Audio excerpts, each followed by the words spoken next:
사도행전 3장 6절에서 10절 말씀 다 같이 읽도록 하겠습니다. 시작.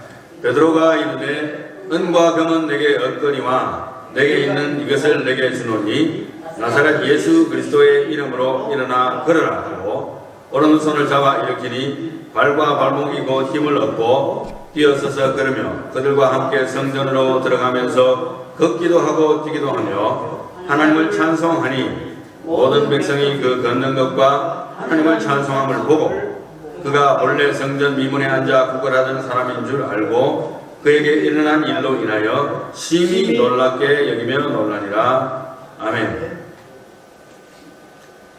이제 사도행전이 시작됐는데요. 제가 사도행전을 전체를 다 읽으면서 아마 강의하기는 너무 힘들 것 같고, 그렇지만은 간략적이고 중요한 내용들을 많이 읽으면서 설명을 하고 본문과 더불어서 설교의 결론을 내리는 식으로 해서 아마 사도행전 1장부터 28장까지를 최대한 빠른 속도로 끝을 낼까 합니다. 그래서 오늘 1장에서 3장 전체를 볼 텐데요.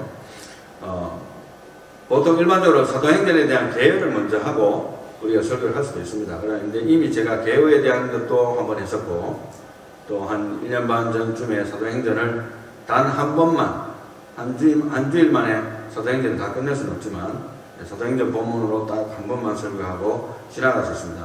그런데 올해는 제가 이 사도행전을 끝장을 보려고 합니다. 그래서 조금 인내심을 가지고 여러분들도 따라오시면 감사하겠습니다.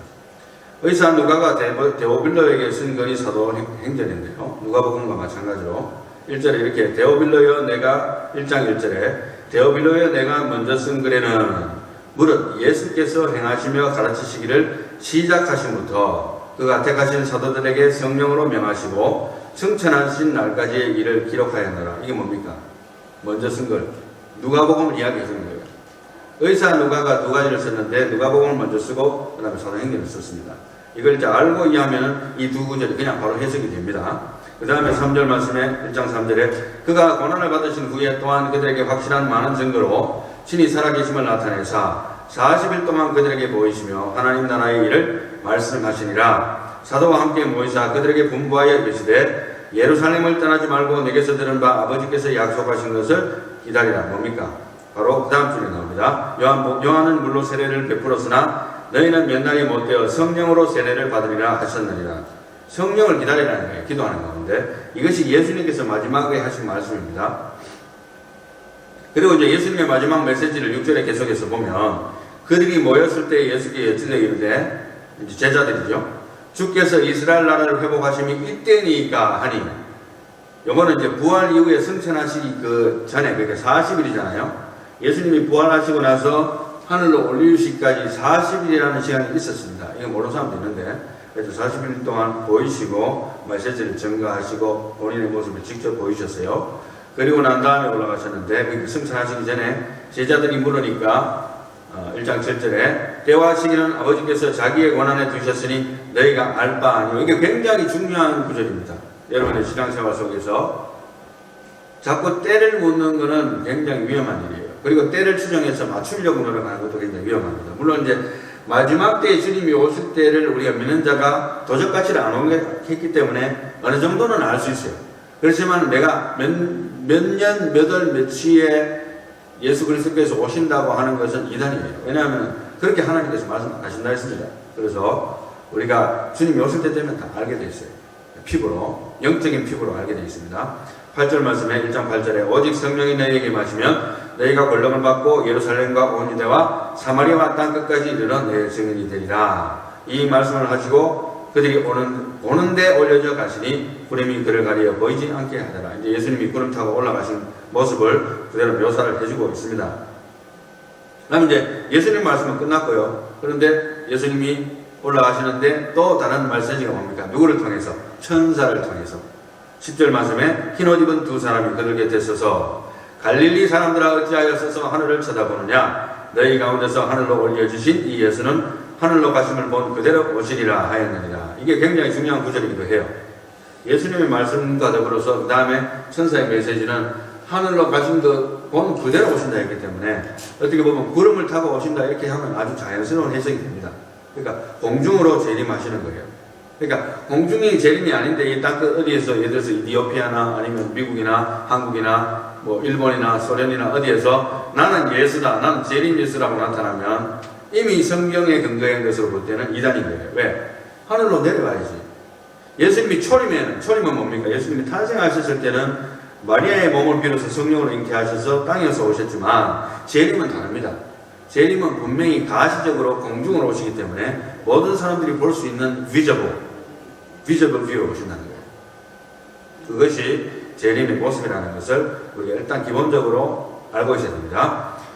1장 12절 제자들이 감람원이라 하는 산으로부터 예루살렘에 돌아오니 이 산은 예루살렘에서 가까워 안식일에 가기 알맞은 길이라. 그리고 이제 13절에 다락방 이야기가 나오고 거기에 예수님의 제자들이 다 모인 이야기가 나오고 14절에 여자들과 예수의 어머니 마리아와 예수의 아우들과 더불어 이게 예수님의 진짜 그 부모가 같은, 그죠? 원래는 성령이시지만 부모가 같은 아우들도 와가지고 같이 마음을 같이 하여 오로지 기도에 힘쓰더라.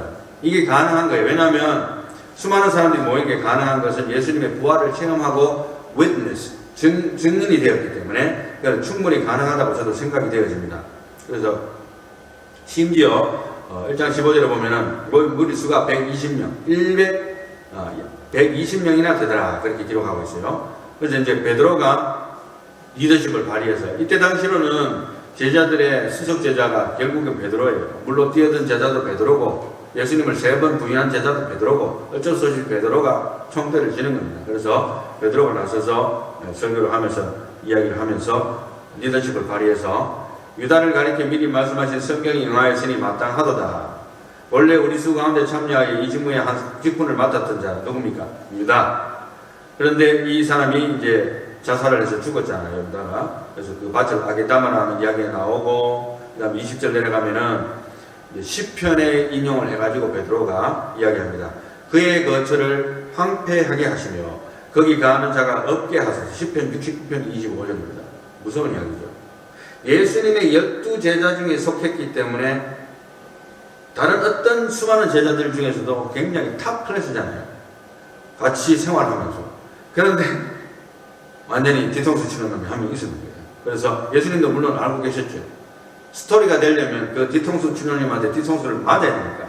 그죠? 그렇게 해야지 모든 하나님의 일이 이루어지니까 했지만은 그 당사자인 가룟유다에 대해서는 그의 거처를 황폐하게 하시며 거기 거하는 자가 없게 하소서라는 저주의 시가 다윗을 통해서 나와 있고 또 시편 109편 8절에도 그의 직분을 타인이 취하게 하소서 이랬어요. 그러니까 가룟유다의 직분이 뭡니까? 원래 직분은, 오리지널 직분은 예수님의 제자인데 그걸 오늘날 뭐라 그럽니까? 예수님의 12제자에게만 붙여지는 특별한 이름이 있어요. 사도입니다. 예수님의 12제자가 아닌 사람에게는 사도라는 이름을 붙이지를 않습니다. 그것이 사도적 권위라 하거든요. 그래서 예수님의 아주 수석 12제자에 속했는 그 사도였는데 이 직분을 타인이 취하게 하소서라는 시편의 말씀을 인용하면서 그렇기 때문에 이 지금 예수님의 그 사도의 자리가 지금 하나의 홀이 났다는 거예요. 그래서 이거를 메꿔야 된다는 겁니다. 그래서 요한의 세례로부터 조건이 있는데 베드로의 그 발의에 있어서 사도의 조건이 있습니다. 사도의 조건이 뭐냐 하면은 이렇습니다. 21절에 1장 21절에 요한의 세례로부터 우리 가운데서 올려가시신 날까지 예수님의 재림까지 주 예수께서 우리 가운데 출입하실 때에 항상 우리와 함께 다니던 사람 중에 한 명이어야 된다. 이게 조건이에요. 그러니까 실질적으로 예수님을 눈으로 본 자라야 되는 거예요. 그리고 같이 제자가 돼야 되는데 예수님의 12제자뿐만 아니라 예수님께서는 따로 많은 제자들을 더 세우셨어요. 이름이 다 나오진 않습니다. 그렇기 때문에 그 제자 중에 한 사람이어야 된다는 조건이 붙은 거예요. 그래서 예를 들어서 뭐 유대인 중에서 예수님을 본 적도 없고 다른 나라에서 왔는 사람인데 나 손들고 나 사도 될래요? 이게 안 된다는 거예요. 반드시 그러한 조건이 되는 사람 중에서 투표를 하자. 그래서 투표를 했는데 2명을 일단 추천받았어요. 하나는 바사바라고 하고 또 별명은 유스도라고 하는 요셉이라는 사람이 있었고 두 번째는 마띠아라는 사람이 있었습니다. 그래서 이제 주님께 기도하고 투표를 했더니만 누가 됐을까요? 마띠아가 된 거예요. 그래서 마띠아가 사실은 사도 중에서 유일하게 투표에 의해서 선택된 자가 누구냐 이렇게 질문한다면 마띠아가 된 거예요. 성경에 유일한 사람인데 이게 굉장히 특별한 버전입니다. 그래서 영예적인 것인데 어찌됐든 그가 뽑혔습니다. 누구 대신에? 가룟 유다 대신. 가룟 유다는 예수님을 배반하고 자살했기 때문에 지옥불에 떨어지게 되었습니다. 이거는 명백하게 우리가 성경적으로 지옥불에 간 자라고 이야기할 수 있는 케이스입니다. 그리고 이제 약속하신 성령이 이제 임재하고 성령 세례가 나타나는 게 2장이 나오는데요. 오순절날이 이미 이름에 그들이 다 같이 한 곳에 모였더니 호련히 하늘로부터 급하고 강한 바람 같은 소리가 있어 그들이 앉은 온 집에 가득하며 마치 불의 혀처럼 갈라지는 것들이 그들에게 보여 각 사람 위에 하나씩 임하여 있더니 그들이 다 성령의 충만함을 받고 성령이 말하게 하심을 따라 다른 언어들로 말하기를 시작하니라. 이것은 이제 거의 원타임 딜입니다. 그것이 그 현상이 얼마나 오래 갔는지는 잘 모르겠어요. 성경적으로. 그렇지만 거의 원타임 딜인데 내가 그냥 말을 하는데 다른 지역의 사람들이 다 알아듣는 거예요. 쉽게 말하면 50개국의 사람들이 여기 모였는데 내가 말하는 것을 그 사람들의 나라의 말로 들리는 거예요. 이거는 굉장히 성령의 특별한 것입니다. 초기에. 그러나 이것은 성령의 고린도전서에 나와는 성령의 은사하고는 좀 달라요. 성령의 은사의 방언은 그러한 것이 아닙니다. 그냥 영혼의 비밀을 기도하는 것이고 여기서는 특별한 일시적인 대부흥의 역사를 동반한 다른 언어로 말하는 길을 시작한 거예요. 자, 그렇게 하시면 되겠고, 그리고 5절 말씀을 그때에 2장 5절에 경건한 유대인들이 천하 각국으로부터 와서 예루살렘에 머물러 있더니, 왜냐하면 하나님의 그 메시아를 사모하는 사람들이 소문을 듣고 오지 않겠습니까? 도대체 이 일이 무슨 일이냐 하고 예수가 십자가에 달렸다고 하는데 그 위에서 어떤 일이 일어났는지 계속 그걸 지켜보기 위해서 이미 와 있었던 사람들이 천하 각국으로부터 몰려와 있었던 거예요. 열정적인 사람들이 하나님의 그 예수의 소문을 듣고 왔어요. 그런데 이제 드디어 사람들이 모입니다. 왜냐하면 이제 이 영적인 방언의 소리를 듣고 소문을 들으니까 사람들이 큰 무리가 모여 6절 말씀, 2장 6절 말씀에 각각 자기의 방언으로 제자들이 말하는 것을 듣고 소동하여 다 놀라 신기하게 여겨 이르되 보라 이 말하는 사람들이 다 갈릴리 사람이 아니냐 우리가 우리 각 사람이 난 것 방언으로 듣게 되는 것이 어찌미냐 놀라버린 거예요. 그리고 이제 우리의 지역이 전부 다른데 이게 어떻게 된 거냐고 좀 다 난리가 난 겁니다. 예, 그 이제 초기에 기독교 초기에 그런 대부분의 역사를 위해서 하나님이 그렇게 큰 역사를 이루어 주신 거예요. 오늘날도 일어나지 아니하는 법은 없고 부분적으로는 그런 일이 일어나는 것을 제가 들어서 알고 있습니다. 예, 저에게는 저 개인적으로는 그런 체험이 아직 없었습니다만은 예, 일어날 수가 있는 것은 제가 인정을 해야 돼요. 오늘도. 그 다음에 이제 12절 2장 12절에 가면 다 놀라며 당황하여 서로 이르되 이 어찌 된 일이냐 하며 또 어떤 이들은 조롱하여 이르기되 그들이 세술에 취하였다 하더라. 술 취했구나 이렇게 이야기하는 사람도 물론 있었습니다. 그러나 이제 베드로가 드디어 이제 사람들이 엄청나게 모인 거예요. 그 숫자가 엄청납니다. 하여튼 예, 그 광장에 다 모였는데 베드로가 설교를 합니다. 손짓을 하든지 뭐 이렇게 해가지고 11사도와 함께 딱 서가지고 소리를 높여가지고 설교를 시작해가지고 유대인들과 예루살렘에 사는 모든 사람들아 이렇게 하면서 이제 하나님의 말씀을 전가하면서 선지자 요엘을 이야기도 하고 또 말세에 하나님의 영이 부어진다는 이야기도 했고 그 다음에 이제 20절에 보면 주의 크고 영화로운 날이 이르기 전에 그러니까 재림 전에 해가 변하여 어두워지고 달이 변하여 피가 되리라 재림에 대한 이야기도 하고 이렇게 설교를 해나갑니다. 그게 굉장히 장황하기 때문에 제가 다 읽을 수는 없고 그 설교 일부분에 2장 23절의 부분에 보면은 너희가 법 없는 자들의 손을 빌려 이게 유대인들에게 하는 말이에요. 베드로가 너희가 법 없는 자들의 손을 빌려 못 박아 죽였으나 하나님께서 그를 사망의 고통에서 풀어 살리셨으니 이는 그가 사망에 매여 있을 수 없었습니다. 이렇게 하면서 예수 그리스도의 부활에 대해서 다시 설득력 있게 이야기를 해주고 있고요. 그 다음에 이제 29절 정도 넘어가면 계속해서 베드로의 설교인데요. 형제들아 내가 조상 다윗에 대하여 담대히 말할 수 있노니 다윗이 죽어 장사되어 그 묘가 오늘까지 우리 중에 있도다. 그는 선지자라 하나님이 이미 맹세하사 그 자손 중에서 한 사람을 그 위에 앉게 하리라 하심을 알고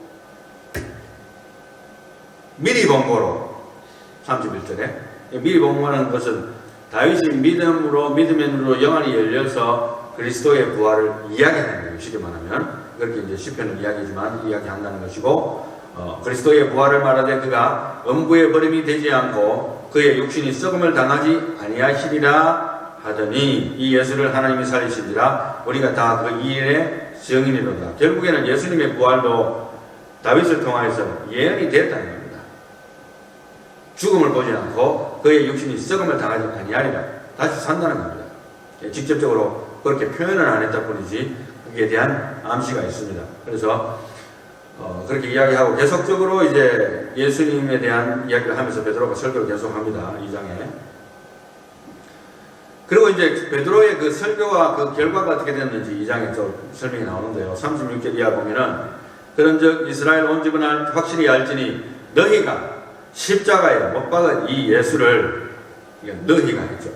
유대인들이 박았으니까 예수님을 십자가에, 이 예수를 하나님이 주와 그리스도가 되게 하셨느니라 하니라. 그들이 이 말을 듣고 마음에 찔려 베드로와 다른 사도들에게 물어 이르되 형제들아 우리가 어찌할꼬 하거늘.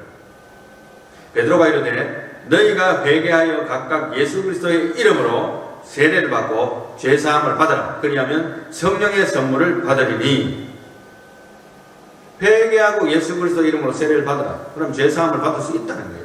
너희가 비록 예수님을 십자가에 못 박았지만, 그래서 수많은 유대인들이 다시 회심하고 돌아와요.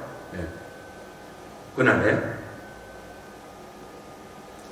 그래서 이제 베드로의 설교와 그 결과가 2장 41절에도 보면, 이것은 상당히 중요한 부분인데요. 사실은 우리가 그 말을 받은 사람들은 세례를 받으면 이날의 신도의 수가 3,000이나 하더라.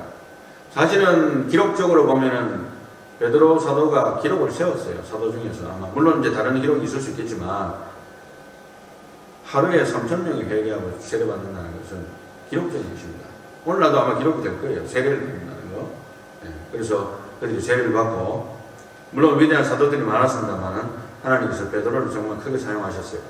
그래서 회개했고 그들이 사도의 가르침을 받아서 서로 교제하고 떡을 떼며 오로지 기도하기를 힘쓰니라. 왜?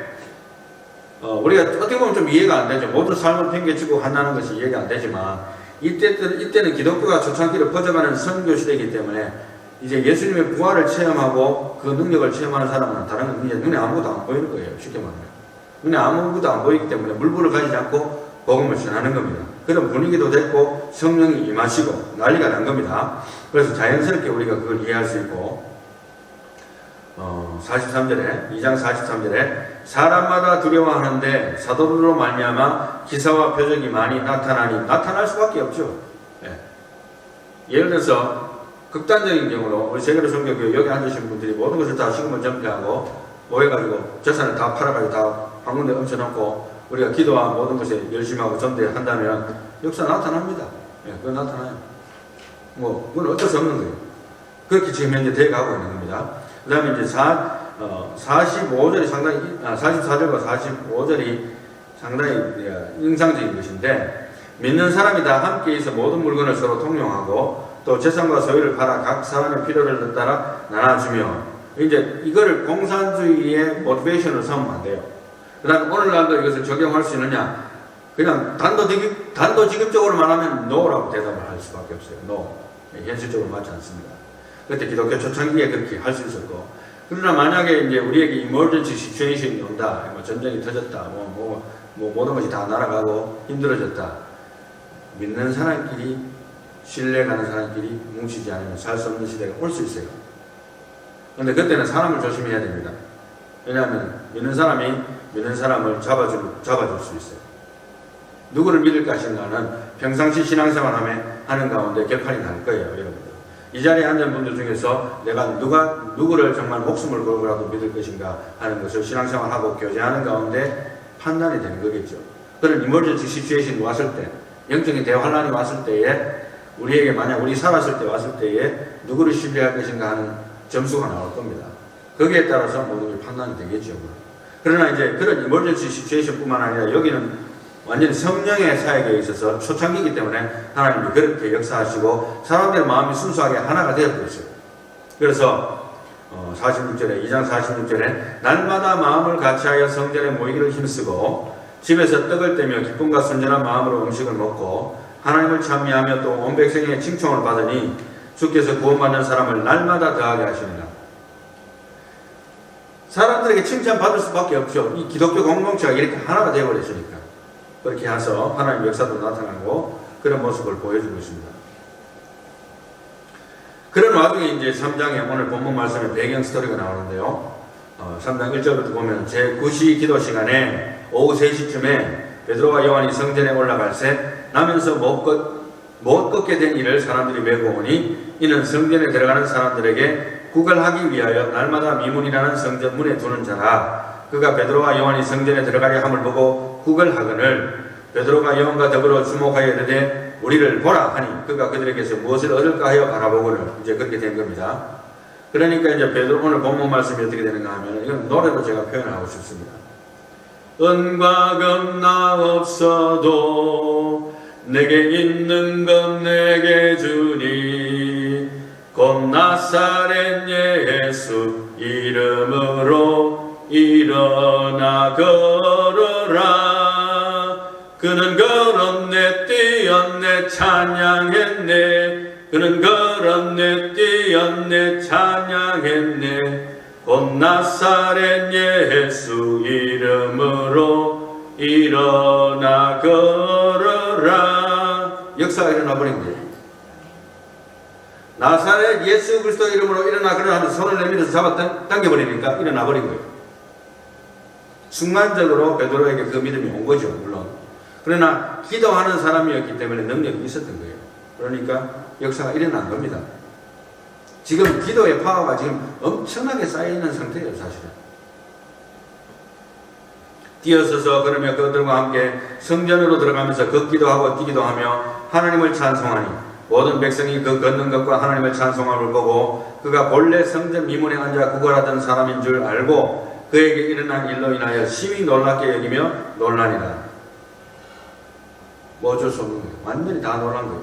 아는 사람들은 더더욱 확실하게 놀라죠. 그 사람에 대해서, 아는 사람에 대해서. 그리고 이제 3장에서 베드로의 설교가 또 나옵니다. 나면서부터 안전뱅이를 치유한 다음에 어떤 현상이 일어나는가 하면 11절 말씀에 나은 사람이 베드로와 요한을 붙잡으니 모든 백성이 크게 놀라며 달려나아가 솔로몬의 행각이라 불리우는 행각에 모이거늘. 엄청나게 큰 광장 같은 곳입니다. 벽으로 이렇게 사방이 둘러싸여 있고 그런 곳에 사람들이 모인 거예요. 숫자는 나오지 않습니다만 엄청나게 많은 사람들이 그 소문을 듣고 이제 또 온 겁니다. 베드로가 이것을 보고 백성에게 말하되 이스라엘 사람들아 이 일을 왜 놀랍게 여기느냐. 우리 개인의 권능과 경륜으로 이 사람을 걷게 한 것처럼 왜 우리를 주목하느냐. 베드로가 상당히 설교를 많이 했습니다. 뭐 이외에도 기록되지 않은 것도 많다고 보여지는데 그러면서 이제 성경을 이야기하고 그들이 예수님을 못 박아 죽인 것을 이야기하고 그러나 15절 말씀에 3장 15절에 하나님이 죽은 자 가운데서 그를 살리셨으니 우리가 이 일의 증인이라.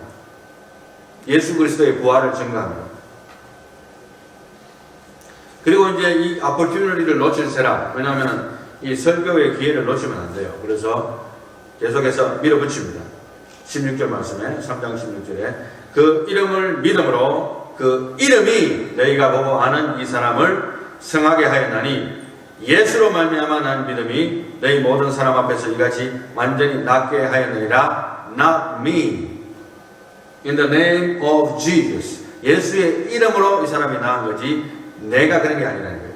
그걸 굉장히 강조하면서 이야기를 했습니다. 17절 말씀에 형제들아 너희가 알지 못하여서 그리하였으며 너희 관리들도 그리한 줄 아노라. 그러나 하나님이 모든 선지자의 입을 통하여 자기의 그리스도께서 고난받으실 일을 미리 알게 하신 것을 이와 같이 이루셨느니라. 그러므로 너희가 회개하고 돌이켜 너희 죄 없이함을 받으라. 너희가 이같이 하면 새롭게 되는 날이 주 앞으로부터 이를 것이요.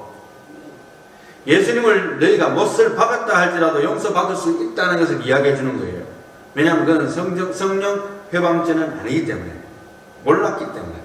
그죠? 지난번에 제가 성령 회방죄를 할 때에 성령 회방죄에 두 가지 특징이 있다 했습니다. 하나는 뭡니까? knowledge. 하나님에 대해서 분명히 알면서 내가 그것을 회방한다. 의도적인 거죠? 두 번째는 뭡니까? 하나님에 대한 정면 도전. 그 말이 됐든지 행동이 됐든지 하나님에 대해서 정면으로 도전하는 거예요. 이것은 성령 회방죄에 속할 수 있어요. 또 아울러서 하나님의 사역에 대해서 브레이크를 걸면서 성령을 모독할 때, 사탄으로 몰았잖아요, 예수님을. 그럴 때도 포함이 됩니다. 그러나 몰라서 그랬기 때문에 그것도 용서될 가능성이 있는 것입니다. 그래서 성령 해방제가 확실히 성립되려면 intentional 그리고 direct, 그죠? 그러니까 의도가 있어야 되고 하나님에 대해서 지식이 있기 때문에 정면 도전해야 돼요. 굉장히 강심장인데 나 지옥 가도 좋다는 거예요. 그럼 지옥 가는 거지. 네. 그거는 용서가 안 되는 죄입니다. 그래서 용서가 안 돼요.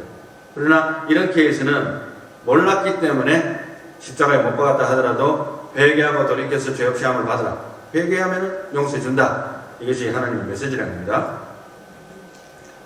그리고 이제 그 이후에도 계속해서 이제 하나님 말씀으로 하는 이야기가 쭉 나오는데 제가 다 읽지는 않겠습니다. 이렇게 해서 3장은 오늘 끝났습니다.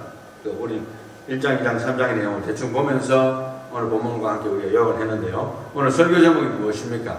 나사렛 예수 그리스도의 이름으로. 오늘 설교에도, 베드로 설교에도 많이 나왔고, 안전병기도 이렇게 때도 나왔습니다만은, 그 베드로의 설교는요, 학문이 있고 없고를 떠나가지고, 학문 없는 범인조차도 특별한 메시지를 전달할 수 있다는 것을 보여줍니다.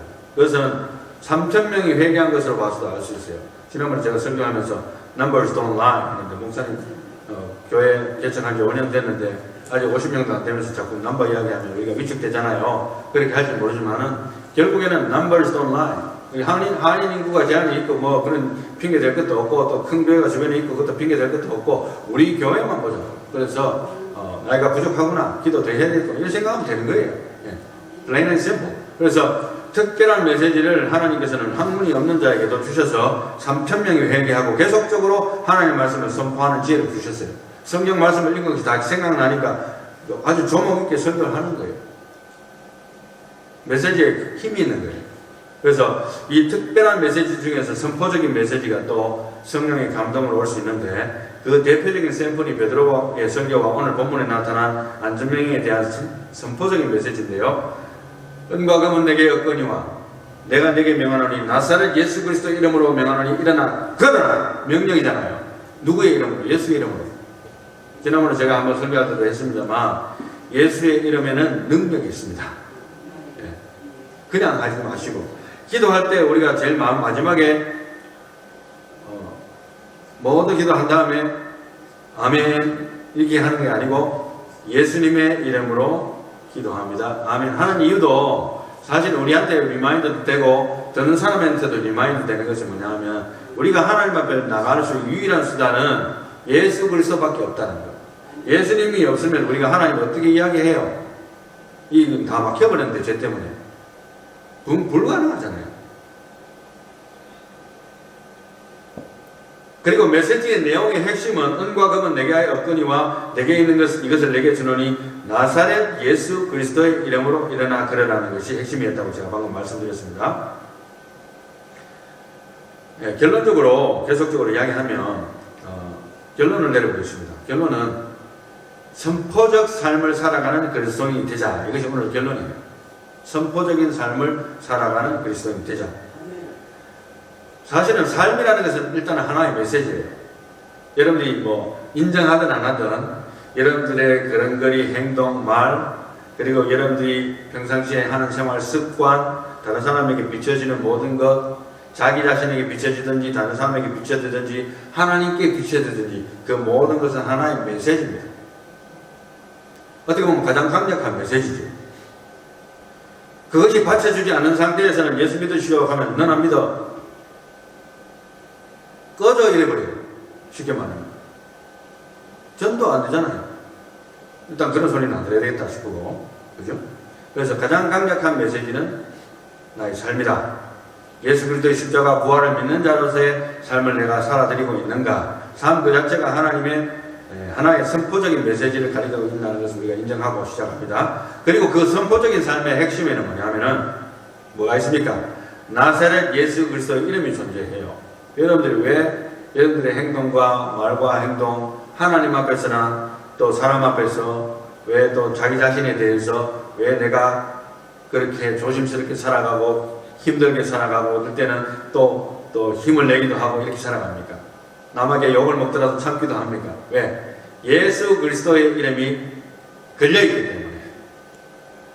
마음 같아서는 진짜 거짓말 아니고 멱살을 잡고 싸우고 싶은 사람에게도 반드시 병행되어야 될 것이 있는데, 그것이 바로 예수 믿는 우리도 베드로 사도처럼 나사렛 예수 그리스도의 이름으로 일어나 걸어라 할 수가 있다는 거예요. 지난번에 제가 말씀드렸듯이 목회자만 할 수 있는 것도 아니고 뭐 특별한 은사를 받으신 분만 할 수 있는 것이 아니고, 기도하는 사람은, 예수의 이름으로 기도하는 사람은 어떤 시점에 하나님께서 믿음을 주시는데 그때는 선포를 해버리면 그대로 되어버립니다. 할렐루야.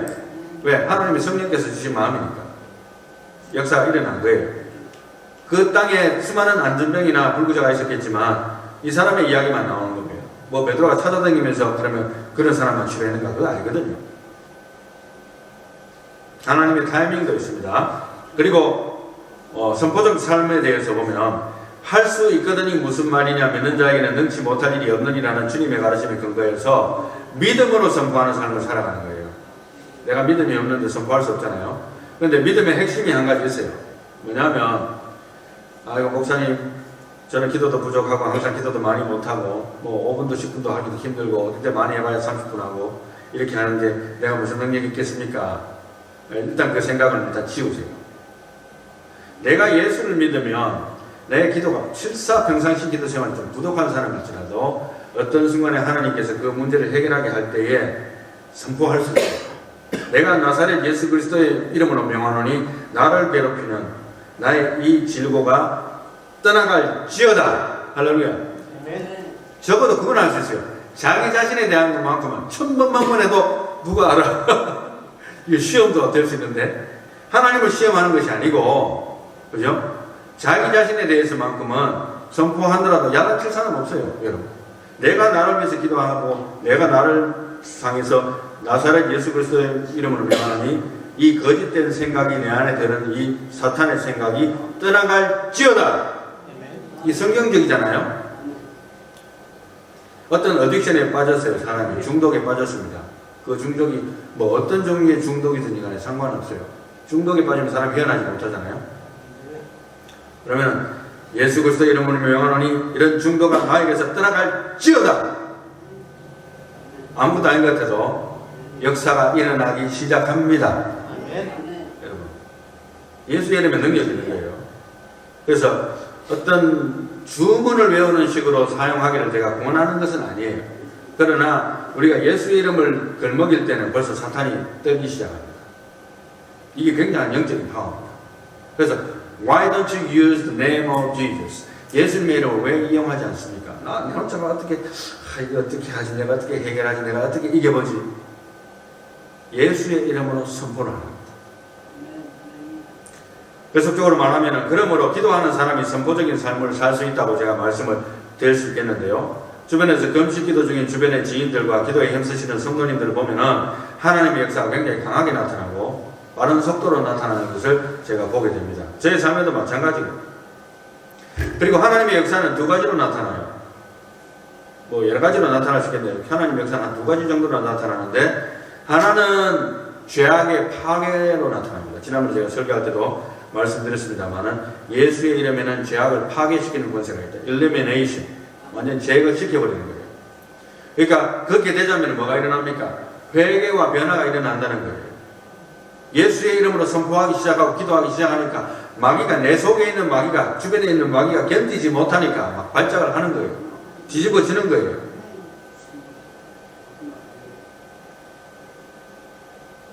또 하나는 삶 속에서 이제 하나님 역사 하나는 했죠. 죄악이 파괴되는 것과 다른 하나는 삶 속에서 일어나는 크고 작은 기적들.